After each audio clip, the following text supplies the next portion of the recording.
Okay, let's start. So how was the lecture last time? Was it good? Okay, good. Okay, let me continue. Yeah, the last part of chapter. Last part of this conditional distribution example. So we consider here the joint random variable where we have a pair of two random variable value. So in this case, suppose we do the coin flipping twice, and then if it is a head, then it will be 0, and then if it is a tail, and then it will be 1, and then we consider a pair of these sequence of two coin flips, and then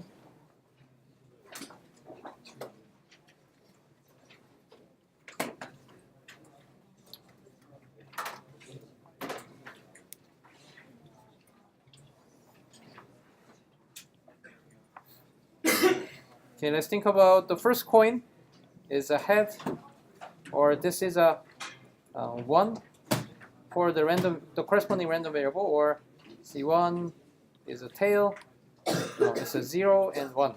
Okay, and then C2 is 0 and C2 is 1. And then this information is saying that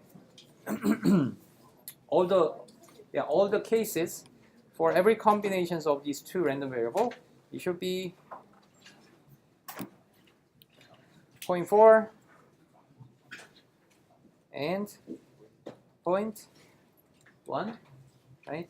And then 0.1 and 0.3, right? Let's see. What is wrong here?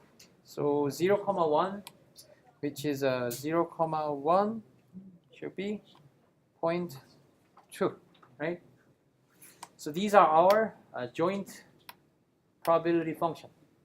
And then here the conditional distribution is the distribution when y1 is fixed as 1. So we already know that y is 1. So this is a fixed kind of situation. So we consider, so this is an xy, which is a c1 and c2. And then if y is 1, then we think of these cases, right? And so what is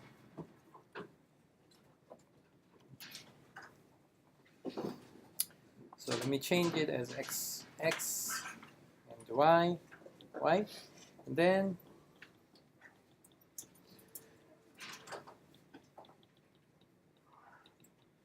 what are these two probabilities? So probability of x being 0 when y is given as 1. So we fix this situation. We consider this situation only, right? So the summation of all the cases of x given fixed y value, so sum should be 1, right? And so the summation of these two is 0.5. So that means we have to divide it by 0.5, which means these two guys will be 0.4, which is divided by 0.5, which means we multiply by 2, then 0.6, right? So these two are the conditional probability, right, of x. So of x given a fixed y value, right? So this is our conditional probability. Okay, then so let me ask the question of whether x and y are independent or not. Are x and y independent or not?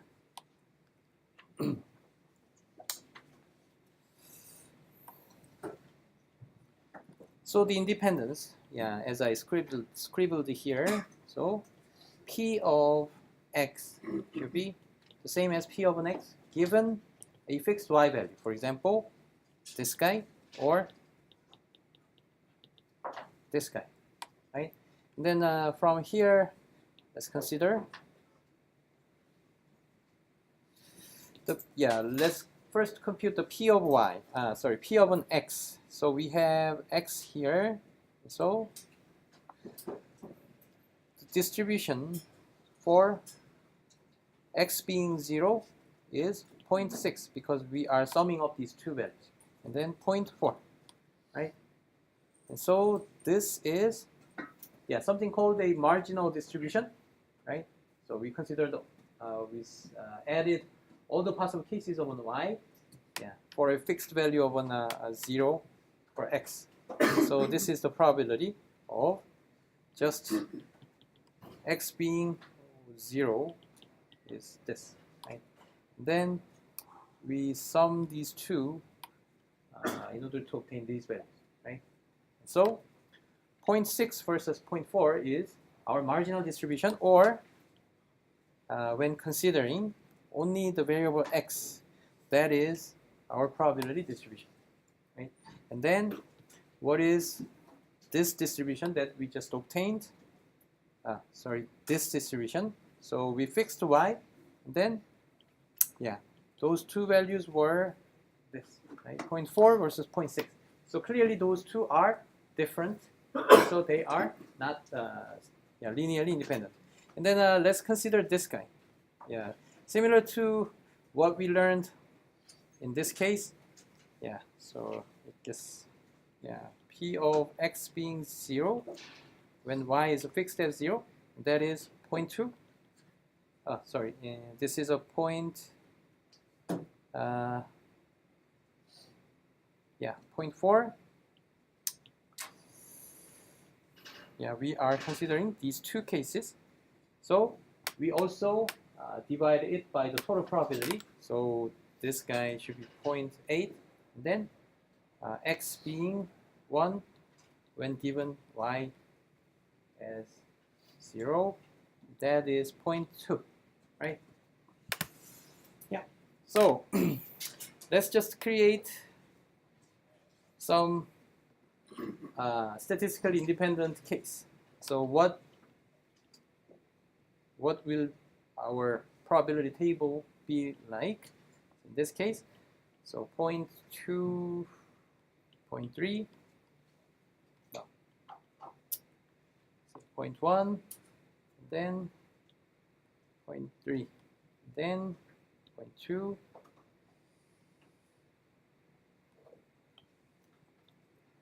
0.15, and 0.45. In this case, they are statistically independent because the ratio is the same, and thus, so this is an x and this is y.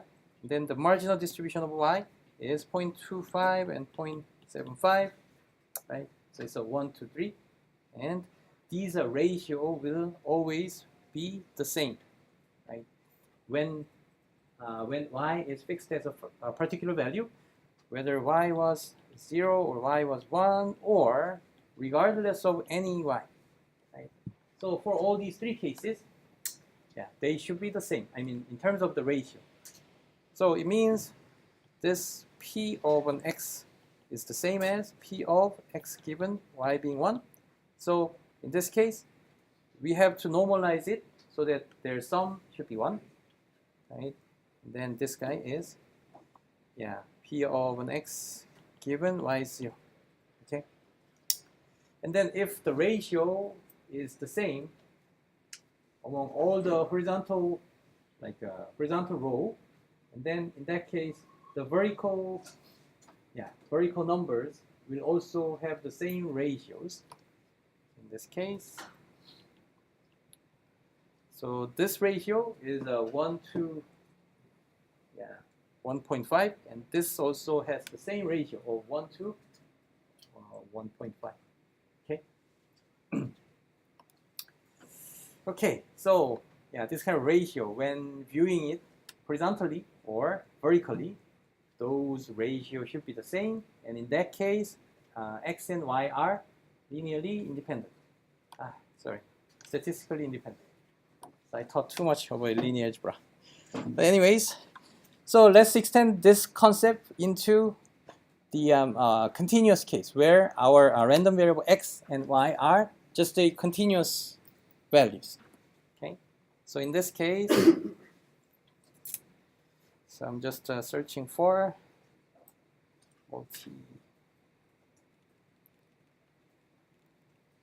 Yeah, so you guys remember? Yeah, we saw some examples of this multidimensional function. Okay.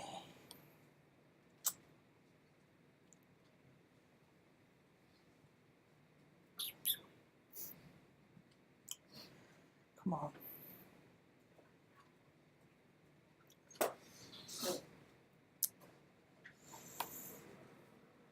Okay, let's try one more time.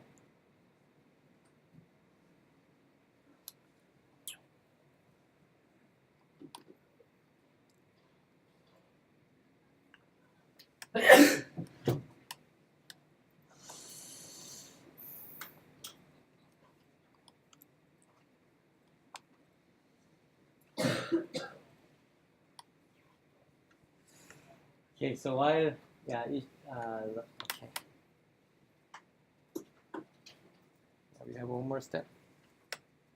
Okay, one more. Yeah, so okay, yeah. So we can think of some continuous version of this joint random variable, right? So we have, let's consider this simpler case of mountain. So we have x and y as a random variable, and the corresponding height or z value will be our joint density value, corresponding to some kind of the velocity of probability increase at that point, right? And then you guys understand that, you guys know that the area or the volume under this curve, so between the this horizontal floor formed by x and y axis, and then our mountain, and then all the amount of sands or this kind of material, the amount of this material should be equal to 1, right? So that is the condition of this joint density function, right?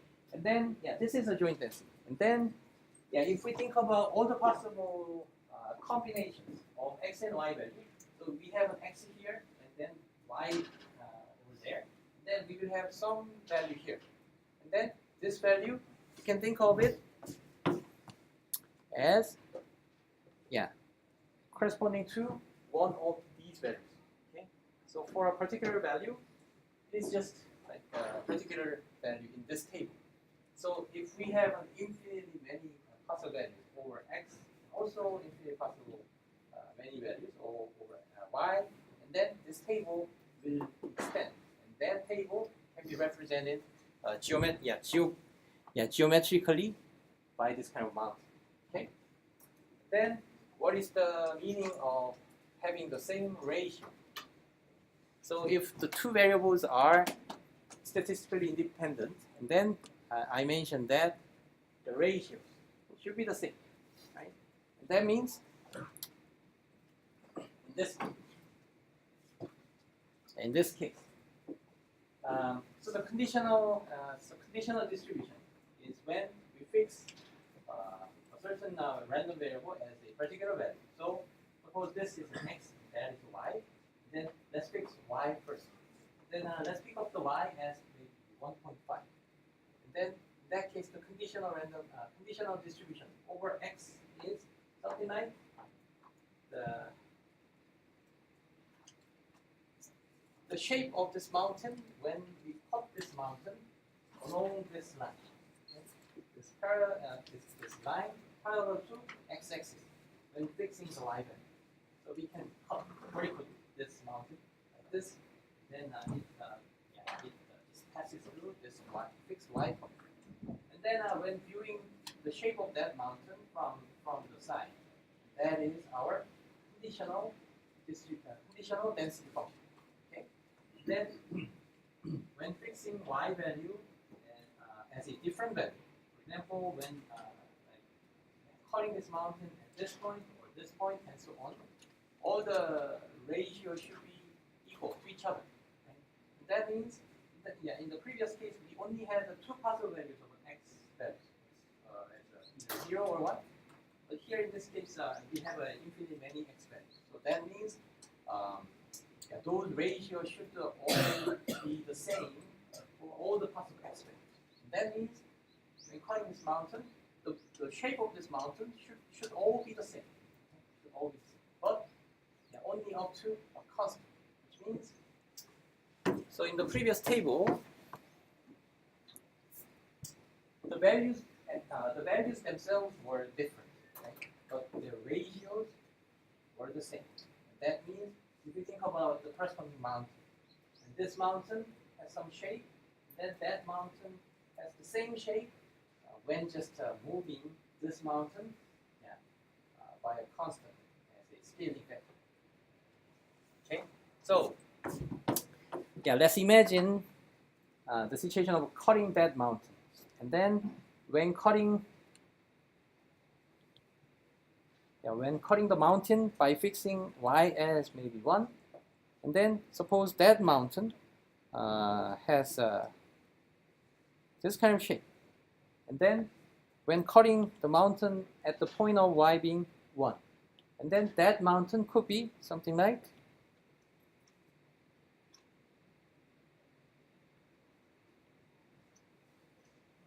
this.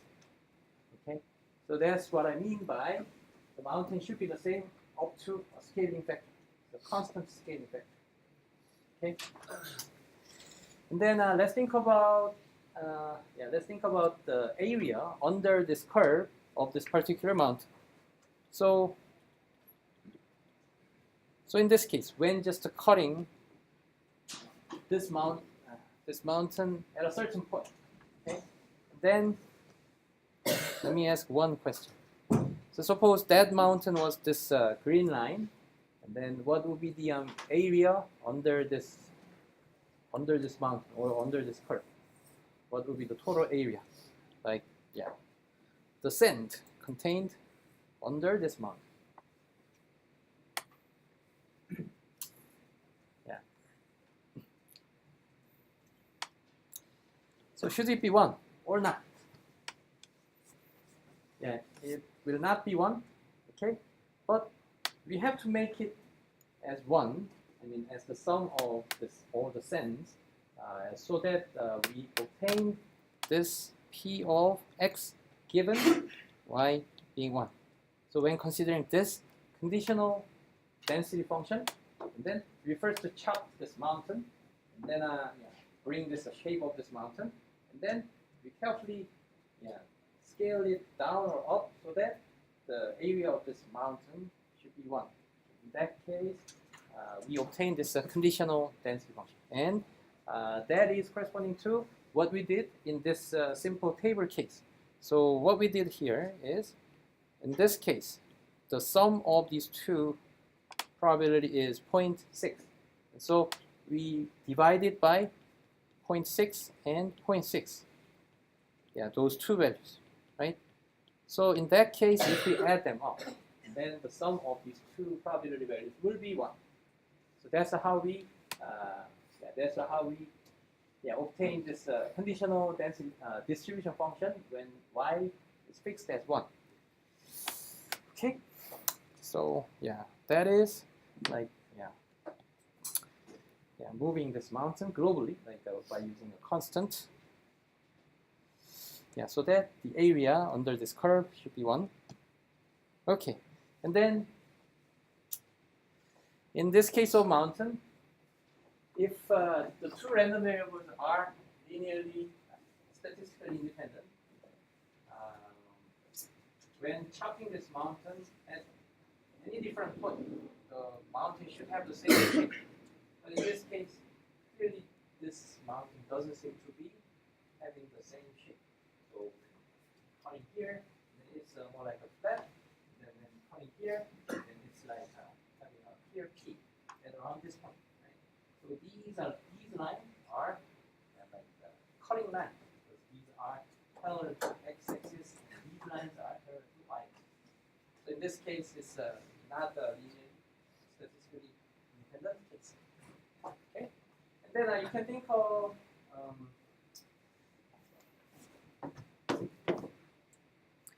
you can think of one condition when the two continuous random variables are statistically independent. So this should be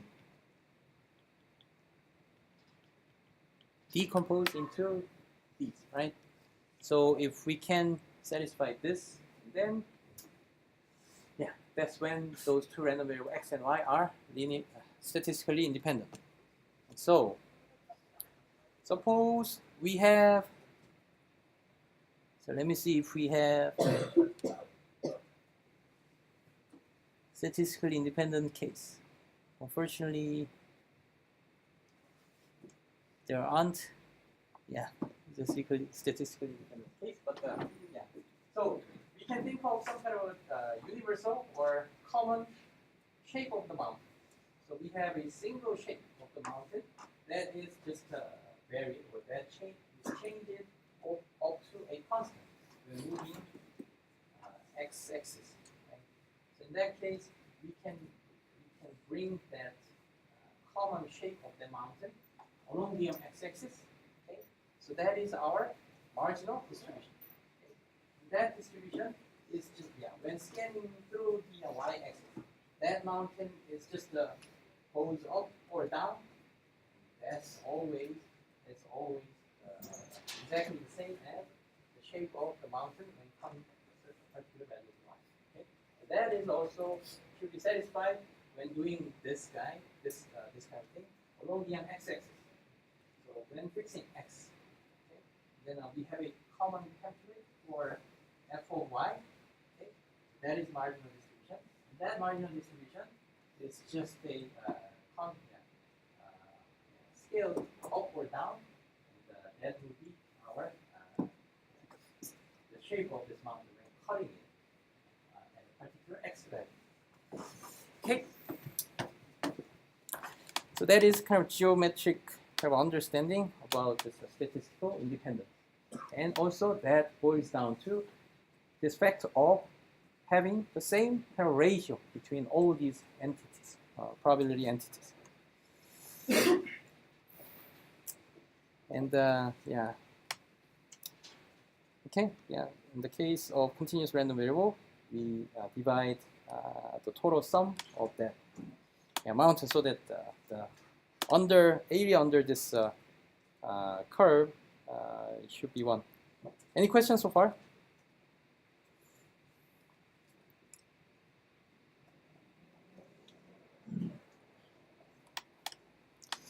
Okay, then let's move on to the next slide, and we talk about the expectation or expected value of a random variable. Then, yeah, so expectation is defined by this. Yeah, so we have a random variable, a particular random variable value, and yeah, so head or tail, these are not random variable; they are just events, right? And then when they are mapped into a particular continuous value or some number, so that's when we call that as random variable, right? So those are basically numbers, and also their corresponding probabilities are also numbers. So by using all these numbers, we can do these kind of calculations, and yeah, which is quite simple. Okay, then if x has two random variable of 0 and y, and its corresponding event is seeing head in the coin flip and tail in the coin flip, and then its probability will be the same value of 1 over 2. And this is a p of an x. And then what we do here is we just do some kind of inner product. So we just take the element-wise multiplication, and then we sum them up. Okay, so that is the definition of an inner product.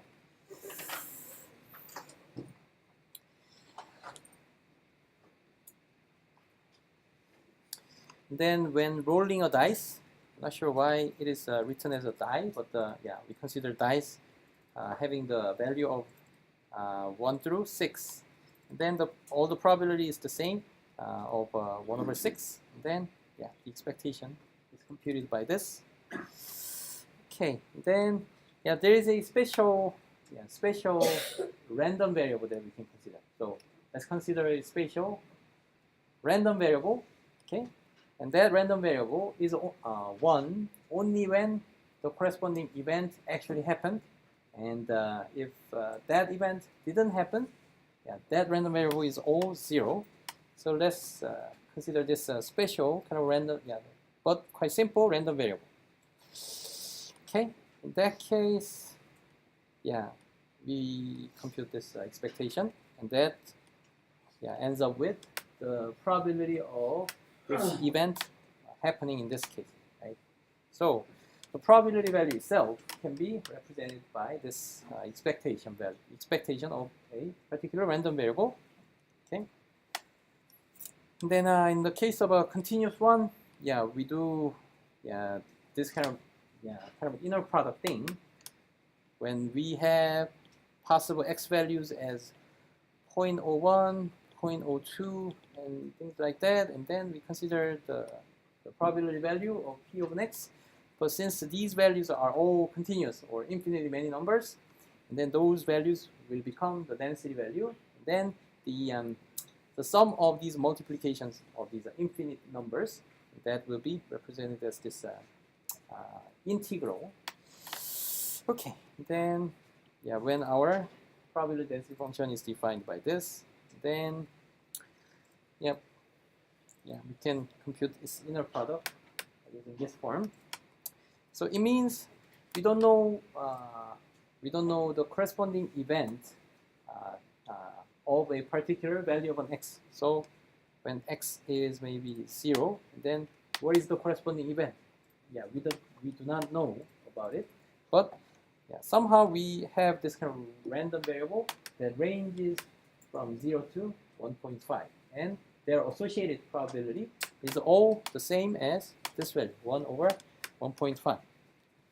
In that case, the expectation can be computed by this. Then we consider the function of a random variable. In this case, we can also consider its expectation. So in the expectation operator, the input argument is g of an x, and then we do this thing. And so let me just show the example. So let's denote x as the number of heads from 2 times of a coin flipping. So we do the coin flip twice. Then we count the number of heads. In that case, the possible value of an x will be 0, 1, and 2. And p of an x. What is the probability of seeing 0 number of heads from 2 coin flips? So we have head, head, and head, tail, tail, head, and tail, tail. And all of them have the probability of 0.25, or 1 over 4, right? 1/4, right? And so in this case, it's corresponding to this case. So it is. And what about this? It is corresponding to these 2 cases. And so sum of these 2 corresponding probabilities. Right? So far so good, right?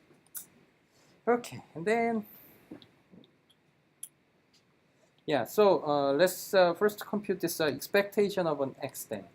And then we just simply take the product of these 2 and then sum them up, right? Then that's how we compute this expectation of an x. Then let's think about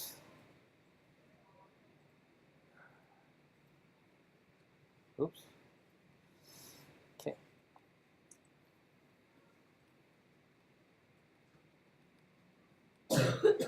Let's think about y, which is some function of an function of x, and so that's think about the function g, and this g is defined by x minus 1 squared, and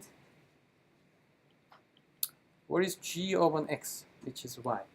So in the case of y, even without looking at this probability distribution, we can map any x values into y value by following this, this equation.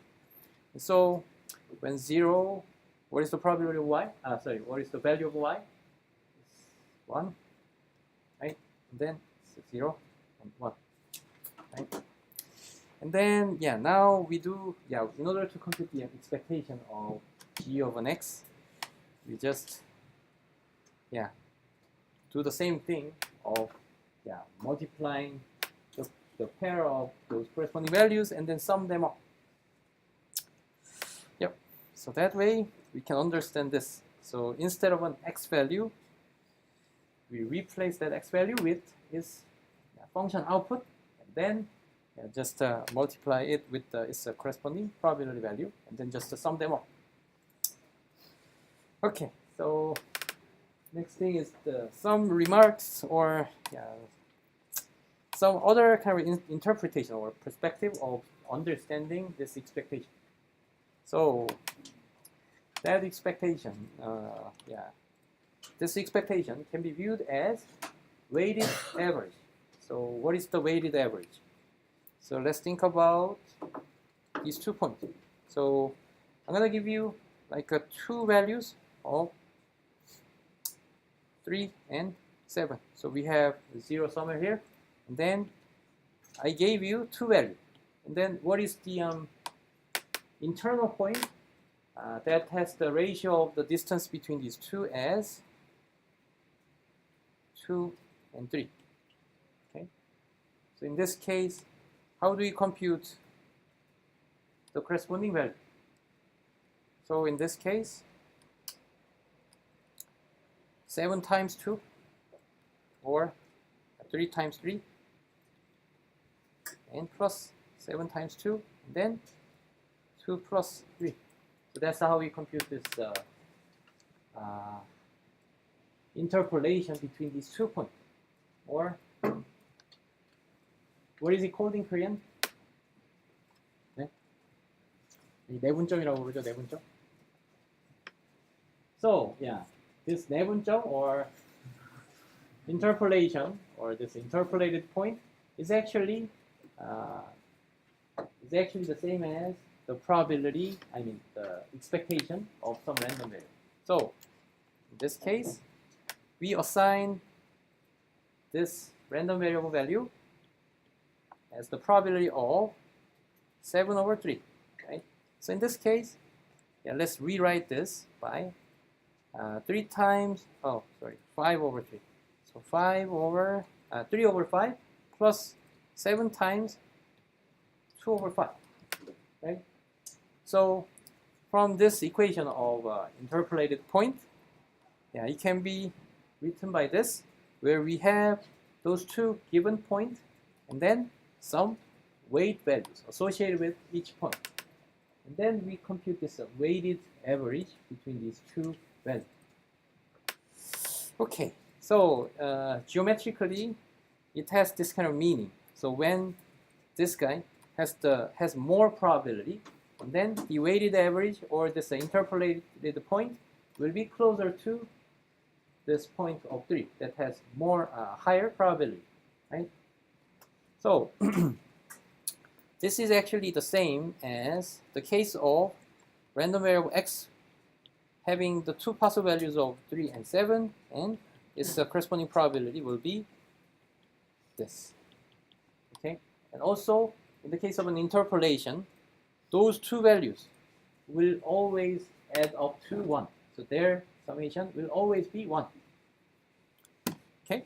And then let's think about this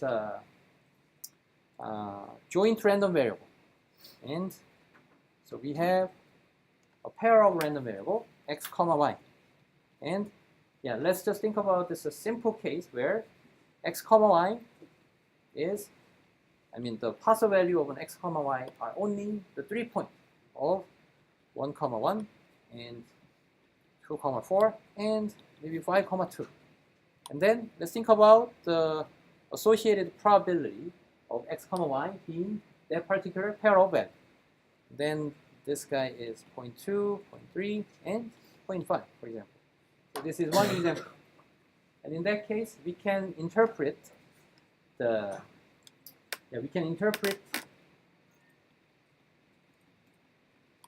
expectation of x comma y as the interpolated point of these 3 points, where we have 2-dimensional space, and we have 1, 1 here, and 2, 4 here, and 5, 2 here. So we have these triangles. And what is the interpolated point with the weight of these 3 values? So this is a 5, this is a 5, 2. So it has the higher weight, right? And so the interpolated point should be closest to this point because it has the largest probability or weight. So it will be somewhere like, let's see, 1, 2 should be the farthest, something like here. So use a different color. So this guy, so we take the reciprocal of this. So this guy is 1 over 0.5 is 2, and this length is so it's from it's 2, 4, and so this guy is 1 over 0.3, and the length of this line is 1 over 0.2. So the length is about 5 and 3.3 and 2. So it will have this kind of length ratio for that interpolated point, and that interpolated point is your expectation of these random variable case, where we have those 3 possible values. Okay, so expectation can be understood by this kind of interpolation. And what about the function of a random variable? And so we can even think about the function that maps these 2-dimensional vector into maybe a scalar or maybe even 3-dimensional point. So let's think about some example. I just use a matrix product of 1, 2, 3, 4, 5, 6. So this is a simple kind of matrix, and your transformation G of x comma y. Okay, this is defined by this, and it is simple. 1, 1 will be mapped into what? 3, 7, 11, right? And then what about 2, 4? It will be mapped into some point in the 3-dimensional space. And so the expectation of these 3 points will be this point in the 2-dimensional space where x, y are living in. So they are 2-dimensional vectors. So if they are mapped into like the 3-dimensional vector, then these points will be living in this kind of 3-dimensional space, but those 3 points will be somewhere in this 3-dimensional space. And then that kind of interpolation will be will work as exactly will work in the exact same manner as this. So when having this kind of triangle here, then we find out the point, okay, that has the length ratio of 2, 3.3, and 5. And that point will be your expectation of this function of this random variable. Okay, so that way we can extend the notion of this interpolation into this functional expectation of functional random variable. Yep. So I think this remark is about this kind of intuition. I think it's quite useful. And, let's think about some property of this expectation. So for some constant, and then the expectation will be constant. So in this case, let's see, we have, so in the case of this function mapping, so this A is some function of random variable x, and it just gives a constant value of an a for regardless of any x value. So in this case, even though you have these three possible values of random variable x, they will be all mapped into a value, okay, some constant value, and then some constant value with multiplied with all the different probability. When summing them up, and then they will give just that constant value because the summation of the probability will always be 1. Okay, so that's why we obtain this. And then for this, I think you guys can also understand this. We can just formally prove it, but formal proof is quite easy, and it's just a simple proof. But let's think about or understand that from the perspective of this interpolated point. So suppose we have these 3 points, and then some interpolated point here, which is the expectation of the original random variable. Okay, and then those 3 points are transformed by this a times x plus b, and then those points are maybe 2x plus 3 is our ax plus b. Then in that case, so we have some origin here. Then it's like moving these 3 points by like a large triangle, much larger triangle. And then we can compute the interpolated point within that triangle, right? But this interpolated point within this triangle, or weighted average of these transformed points, okay, that result is actually the same as we first come up with or compute this weighted average of the original random variable, okay, which is interpolated point of the original random variable, 3 possible values of these random variable, and then we just stretch this point by using this exact transformation. So if it is a vector, then we just apply this vector by using this transformation. Okay.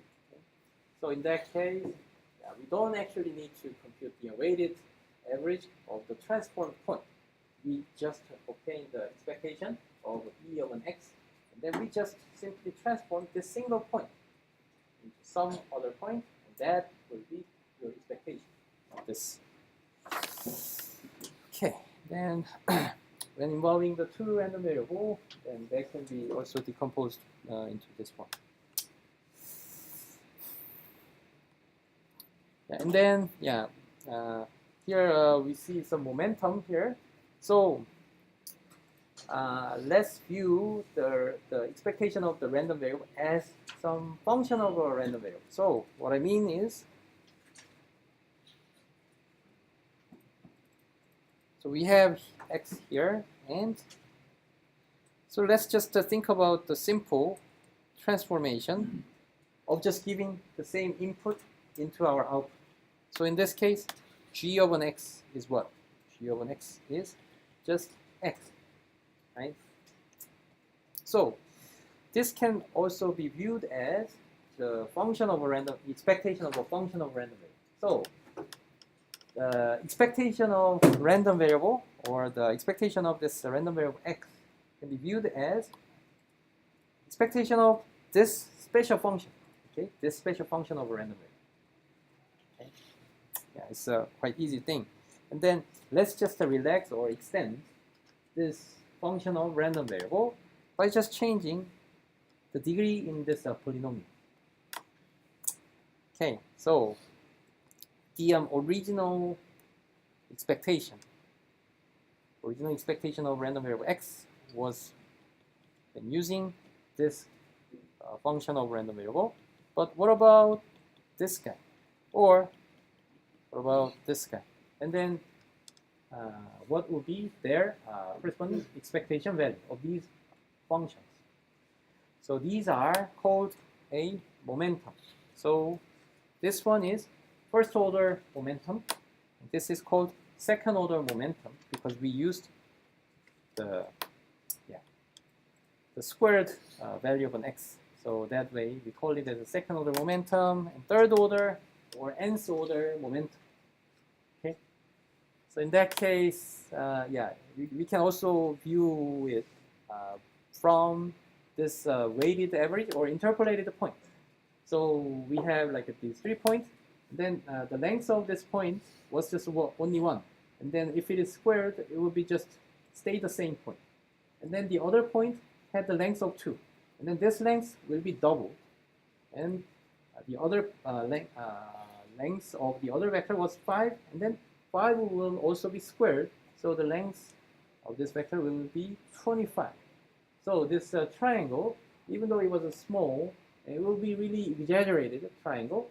And we are looking for the weighted average or this interpolated point from this exaggerated triangle.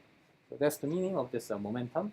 But that is a kind of intuitive understanding of this moment of x, and that has a particular use in the probability and statistics. A little bit deeper literature. But fortunately we don't cover that.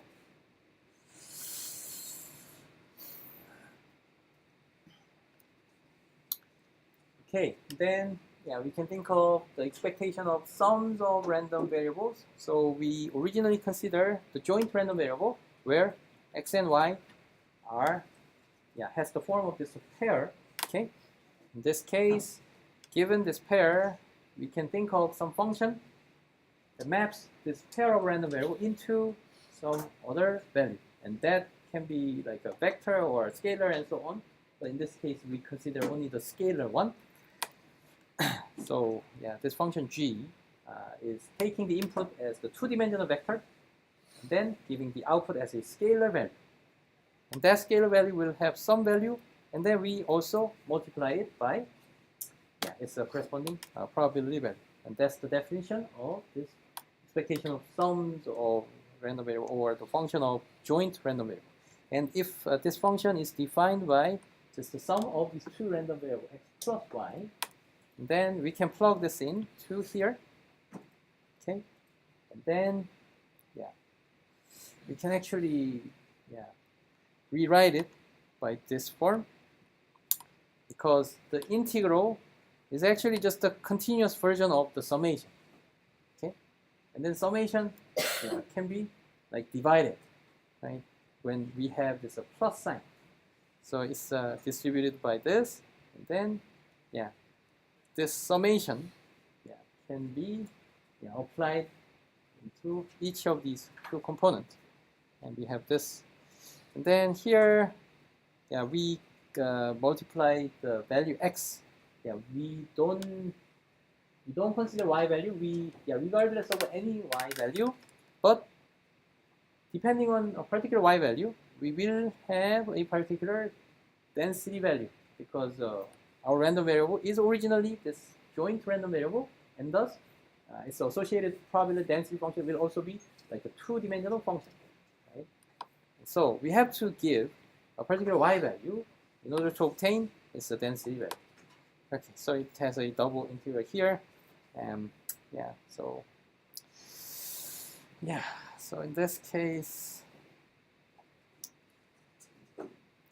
so we change these two. So dy and dx, and then in this case, this is taking the integral over y, and in this case, x will be fixed as a constant, and so we can factor it out, right? And then the inner part will be the integral of this joint distribution, joint density function over y, right?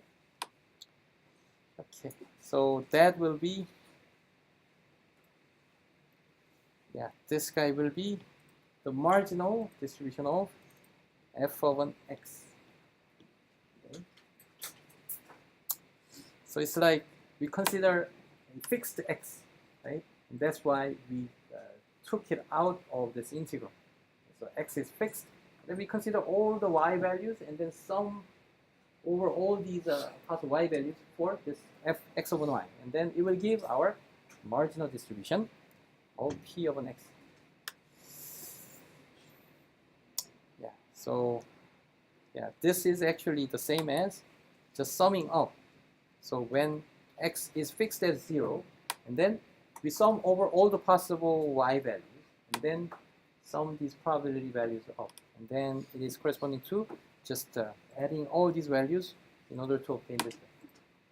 And so these values are p over x, right? So that is our marginal distribution. Okay, so in that case, this part is the same as p expectation of an x, expectation of an y. Okay, so it's quite easy and a little bit boring, but let's try to think about this intuition. So in case our function of joint random variable x comma y is just the sum of these two values of x and y, and then we just treat those two random variable x and y, although they were joint one, but we just separate it out, and then we just compute the average of x or expectation of random variable x by only using its marginal distribution. So in that case, it doesn't involve any of an y in the first term.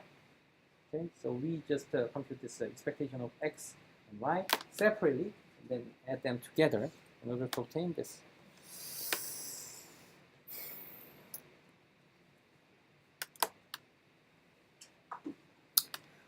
Okay, then the next thing is variance. Yeah, variance is a expectation of a special function, and your special function g of an x is defined by x minus mu squared. So this is your special function, and the expectation of this function is called this variance. And it has a special notation here, and it can be written here. Since it is a sum of these three components, we can separate them into expectation of each. Yep, and then here it's like the scalar multiple of the original random variable, and 2 mu, or mu is fixed value, it's a constant. And so they can be factored out outside of this expectation. Okay. Then this is actually mu. Okay. So we have this guy minus 2 mu squared plus mu squared, and so we only have minus mu squared. So I believe you guys studied already about this formula in high school. Okay, so when writing it in a more intuitive form, so it is the difference between these two. So we consider our function as x squared and its expectation. And this kind of expectation of x squared, what was it called? What was it called? What was it called? It was a particular case of a moment, right? Moment of second order moment, right, of an x.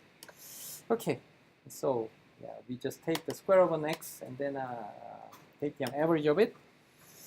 And then from here is the squared value of an expectation value, okay? And this value is always positive over 0.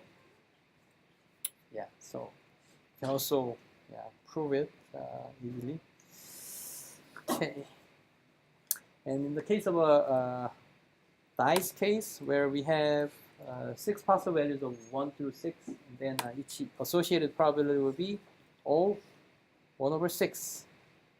And then we do the inner product thing. Multiplication between each pair and then sum them up. That's how we compute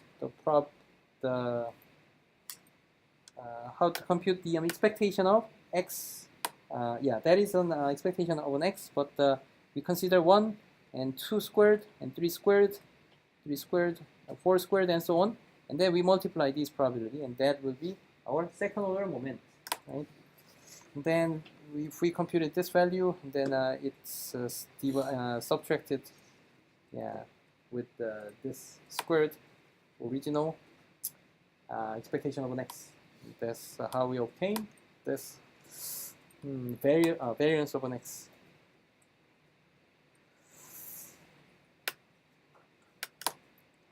Any questions so far?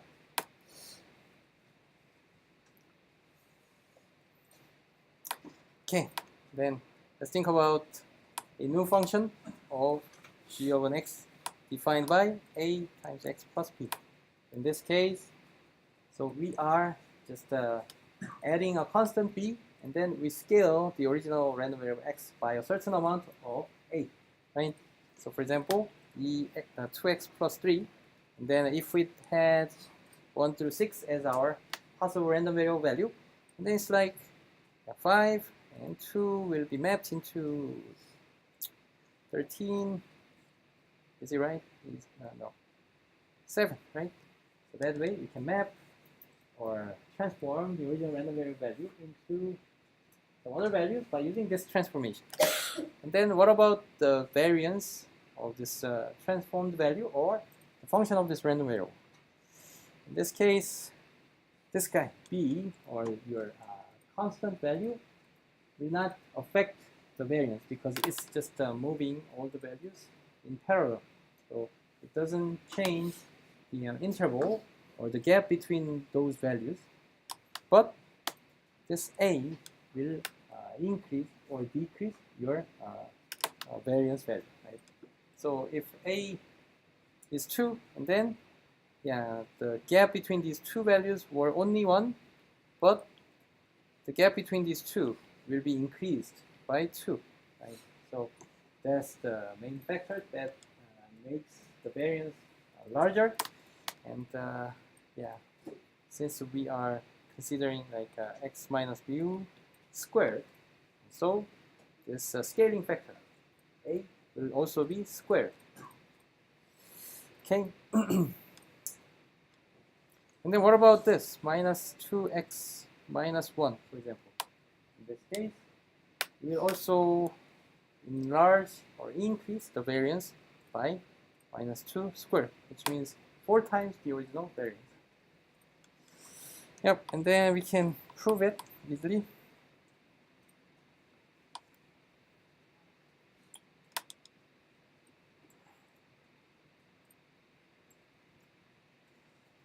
Okay. Now the next thing is covariance. Covariance is a kind of a variant of a variant. So a little bit like a different version of the variance. So in the case of variance, we have our function of g of an x as this. And let's rewrite it by this guy. Okay? And then let's think about this by as the joint random variable case. So suppose you generated your random variable x, and then you just consider the transformation of this random variable of g of an x into like 2-dimensional random variable or joint random variable, and that joint random variable is x comma x. Yeah, so let's suppose like this function of random variable, and it is mapping a scalar random variable into a 2-dimensional random variable, or the parallel random variable, or joint random variable. And in this case, let's just do the thought experiments. So suppose the dice case. So in this case, like this. Can anyone give or compute the probability distribution for the joint random variable of this x comma x?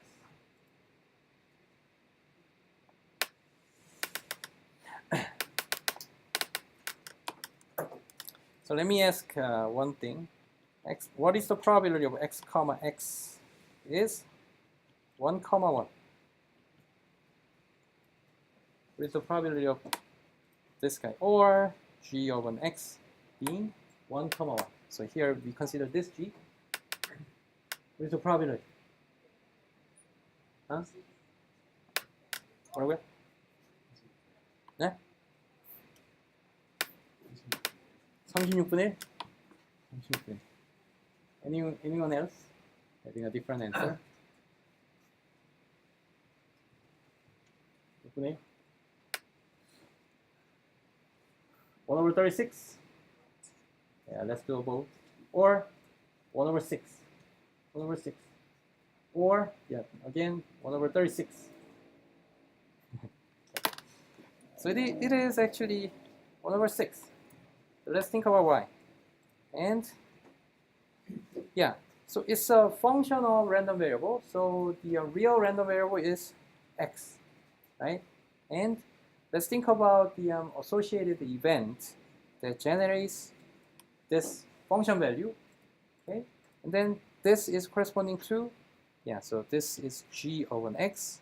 Yeah, let's just draw these tables as x and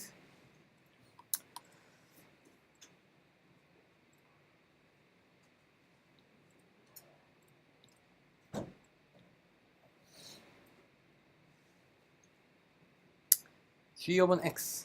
And yeah, what will be the mapped value of 1? It will be 1, 1, and 2, 2, and so on.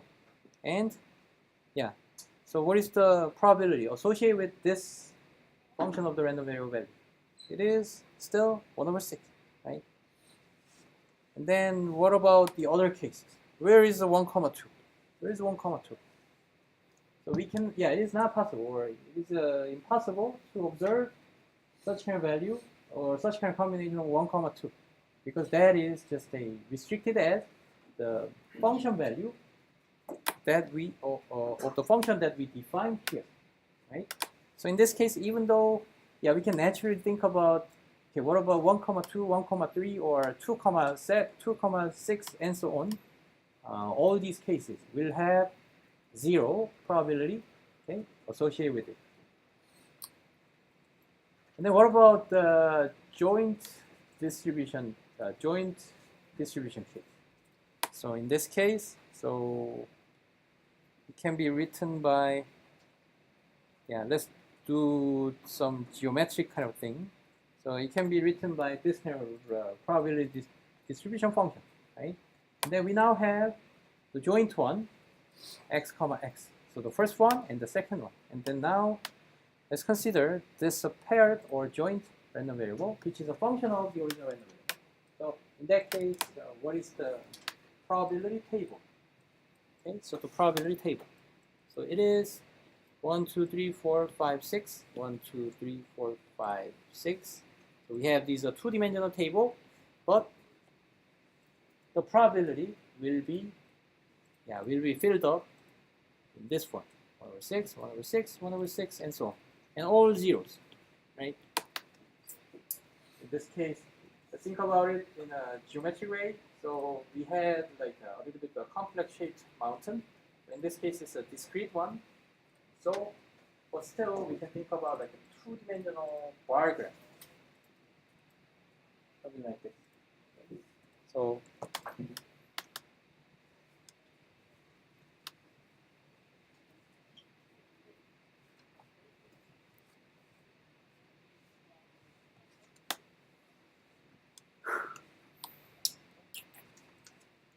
yeah, it already gives this kind of graphical form.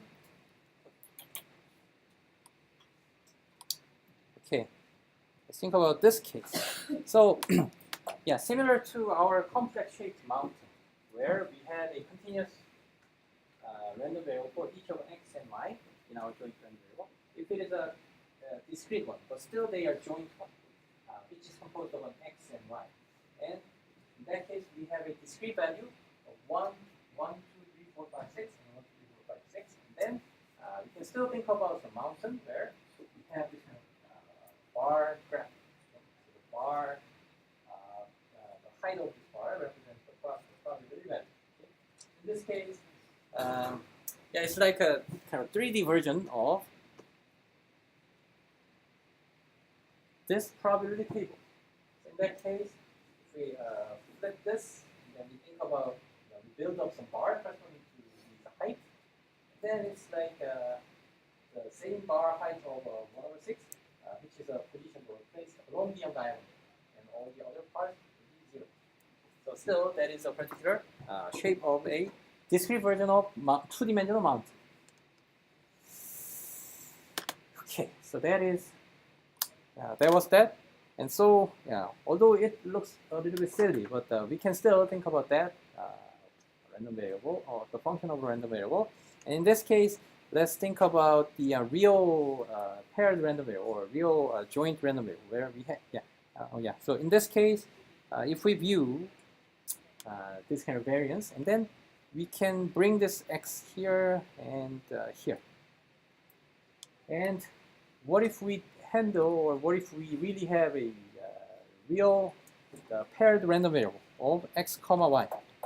In that case, if we apply this this way of computing the variance, and then that will be x minus mu of an x and y minus mu of y. Okay?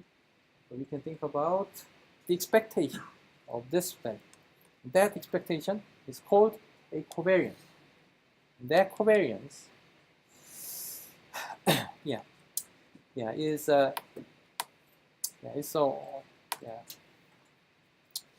it's almost the same as the correlation coefficient that we studied in the previous chapter. And so this the relationship between the correlation coefficient and the expectation of this covariance, or expectation of this this function, is almost the same, but there is only one thing, only one difference. So we have this, but we divide it by the variance, the square root of the variance, which is a standard deviation of an x, okay? Or we divide it by the variance of x and variance of y. So in this case, this is what we studied as correlation between these two. Yep. So the only difference is this guy is ranging, always ranging between -1 to 1, but in our covariance, it can be minus infinity, from minus infinity to infinity. Okay. But if we think about this correlation, and then it indicates the shape of their relations. If they are really perfectly aligned along a particular line, and then that's when we have this correlation as 1, right? And then if they don't have any kind of linear shape, they are just a simple chunk of all the points where we cannot see any linear pattern. In that case, the correlation is 0. Okay, so just to give you some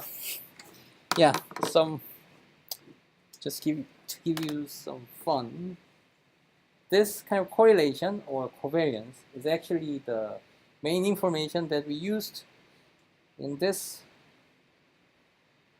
style transfer. Have you guys heard about it? I think some of you may already use this app, but yep. So this is a kind of deep learning based approach. Where when we have that original picture, then we have this kind of thing as our style kind of image. So we want to convert that image so that the image style is similar to this. So when giving this image as our style reference, then this one will be like this image, and if we do this as another style reference, then this image will be that one like this. Here, what we did here, and how we do it. It's by using a deep learning, but the main input information that we give to the deep learning model is that covariance kind of matrix. And we consider the covariance among all the pixels. So we have many pixels here, and we consider how those two pixels are, increasing together or decreasing together, or they are inversely increasing versus decreasing, or they have no relationship. So even though one pixel gets high, the other pixel doesn't get affected. So this kind of correlation or covariance kind of information between the pixels are we as an input to change this image to edit.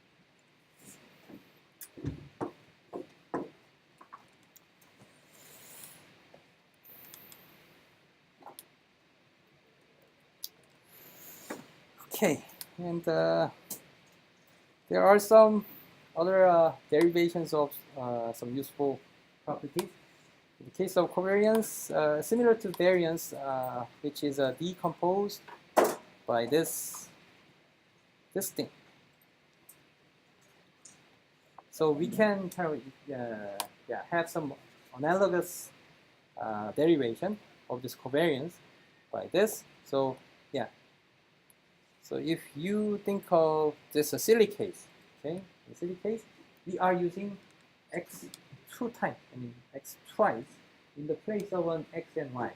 And if we really have an x and y as a different one, and then this special case will be changed into this form, right? Because this is an x and x. Yeah, and this was like e of an x squared, and then that is changed by this. And then when changing these two variables, the covariance will be the same, and the covariance between the same variables. So this is the situation that we discussed, which was a silly case. And if we scale one variable in this case, and then the covariance will also be scaled by that amount. And y is not scaling by a squared. And why is it so? Why is it not increased by a squared? So in the case of variance, it was like scaled by a squared. If we change maybe 2x, let's consider the 2x, and then where is the variance of 2x? It is 2 squared, the variance of an x, right?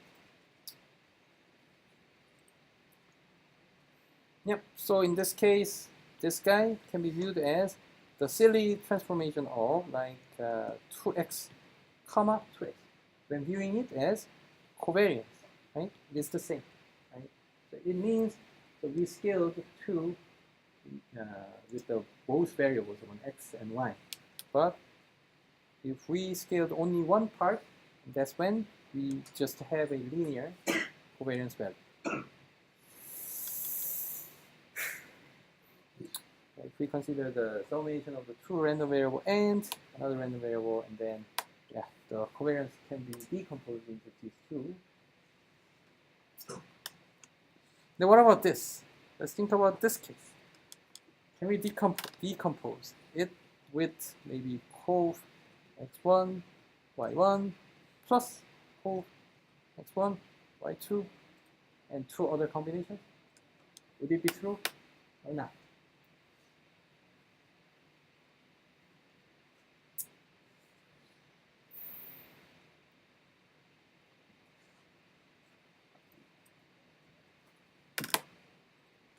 That's the homework, okay? So I'll ask just casually, like in the beginning of the next class. And then someone that can give an answer or some proof of it, and then I'll give extra credit. Okay, so we have a few slides left, but the time's up. So let's continue the next time. Okay, thank you very much.